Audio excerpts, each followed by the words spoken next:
Peace be with you, everyone. Welcome to the channel. My name is Trevor. Very grateful to have you here. And today's video is going to be a recap of my most worn fragrances throughout the first half of 2024. So these were the ones that I reached for the most throughout the spring and summer season, and I've got them ranked from how I'm feeling about them right now, from my least favorite to most favorite. But again, these were the most favorite of all of them in my collection because they each got at least 3 or 4 wearings, which is quite a bit with my collection, which is currently sitting around 500 bottles. So starting off with my number 10 spot here, I've got Vetiver Sensuel from Mancera, and this kind of reminds me of going to a yoga class. I remember being in a wooden log loft, and just after the session had ended, they bring out these little wet towels that they sent with lemon essential oil, and they're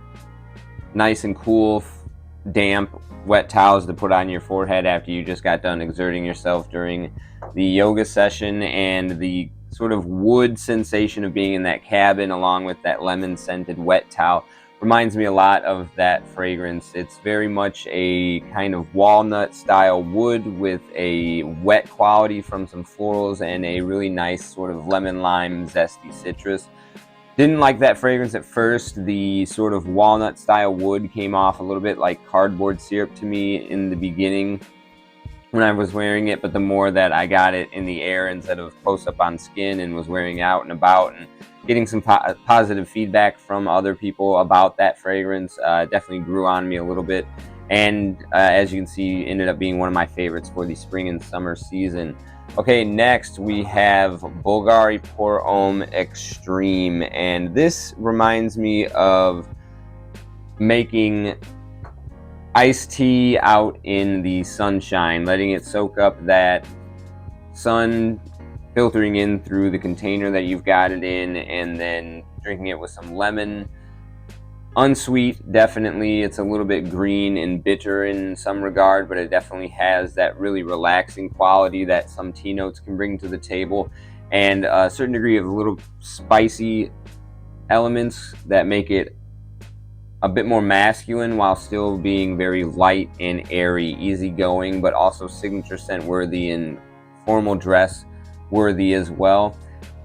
I think that one's been discontinued, but you can still find it for right around 90 to 100 at the discounters, and I definitely think it's worth getting your nose on. I know that they, I think, replaced it recently with a Parfum version of the Homme. I haven't tried that one, but definitely that line is something that I've gravitated a lot towards this spring and summer.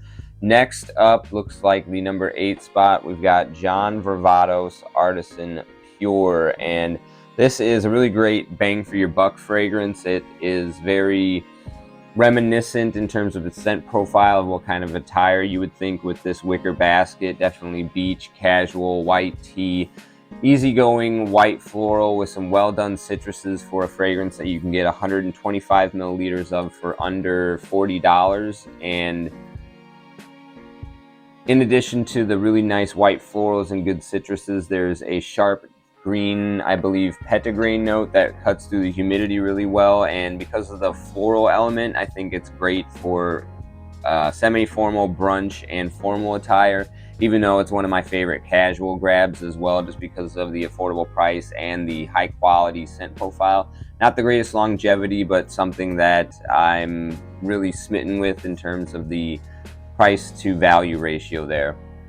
Next up, this one's discontinued, hard to find, but really a personal favorite of mine. This is Enchanted Forest from the Vagabond Prince, and this is basically like, to me, a watermelon strawberry Christmas tree.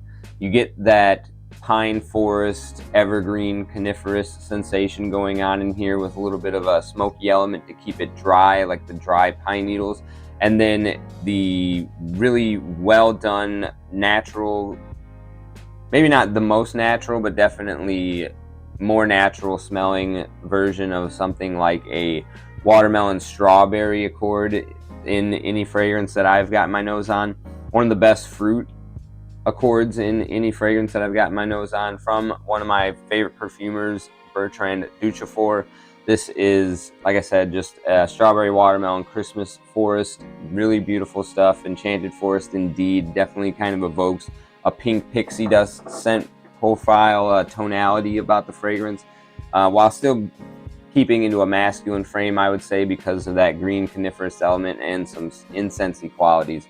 Next up, the number 5 spot, I believe here, number 6 spot, 10, 9, 8, 7, 6, 5. Acqua di Parma Colonia Essenza, and this is a little bit of a modernized take on the original Colonia, which can have a little bit of a urinal cake quality deep down in there, but otherwise this keeps to that nice powdery lavender, lemon, and orange combination that just smells uber clean, gentlemanly, easygoing. A little bit of a Fougere element in here. There's some rose and oak moss that also keep it classy and into that barbershop frame, while kind of rounding out a little bit of the sharper edges that the original Colonia brought to the table. Definitely another great bang for your buck fragrance. You can get these, I believe, the 100 ml bottles for right around $74 as a testers, and still under 100, which is amazing price value for the entire Acqua di Parma brand. I think one of the best affordable niches in the game right now. So definitely get your nose on at least one from this line, the Acqua di Parma line. But Essenza was one of my most worn at this 2024 spring and summer season. Okay, next, I believe this is the number 5 spot. Chanel Paris-Edimbourg from the Les Eaux collection, the water collection. This definitely wears a little bit light, bright, easy, but is still very... There's a lot of depth to it. There's cypress and juniper berry, and the cypress is rather heavy, woody, masculine. I like to describe this as a tuxedo-wearing lumberjack fragrance. There's this really nice powdery, vanillic, gentlemanly talcum powder barbershop element to this because of the lavender and the, I believe, vanilla coming together. Gives it that really nice powdery elegance, but then the cypress and juniper create this very crisp, outdoorsy, brisk sensation going on, like very much a rugged lumberjack sensation. I believe this was inspired by the Irish countryside, like the kilt-wearing sort of attire from the creative director's imagination behind this fragrance. But even though it's about a 5 to 6 hour wearing, not exactly beast mode, this is definitely grown to be one of my favorites in my entire collection. Definitely a top 10 for me right now. Really great, beautiful, sparkling citruses on the top also, which make that something in conjunction with that juniper berry that give it an icy feel. One of my top grabs for the summertime. Okay, number 4 spot, Houbigant Fougere Royale, the original Fougere fragrance. This is a recreation of that formula, and Rodriguez Forest Rue, who is the perfumer behind a lot of the John Varvatos fragrances, was commissioned to do this fragrance in addition to Roja Dove acting as the creative director, and this, I believe, is a home run hit from the two of them. Really nice, floral, dandy, creamy, silky, barbershop style fragrance, but it's I shouldn't even say barbershop. It's more Fougere, but not barbershop. I don't get really much of like a shaving cream sensation here, but it does have a lot of a recreation of a sensation of a fern, which is what Fougere means. It definitely reminds me of if you ever taken like a leaf and snapped it in half, and there's that white lining of plant sugars and water in the veins of the leaf. This recreates that quite a little bit with a nice sweet facet in here that reminds me of those buttermints you get around Easter time.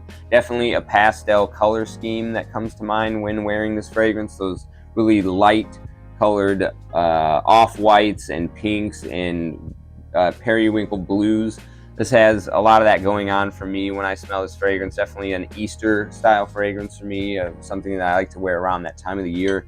And recently picked up Amouage Bracken Man, which I think is very similar to that, and I kind of prefer that, but this is a really great Fougere fragrance that you can pick up for around $100 when it's at the discounters, although it shows up there a little bit more infrequently than other fragrances.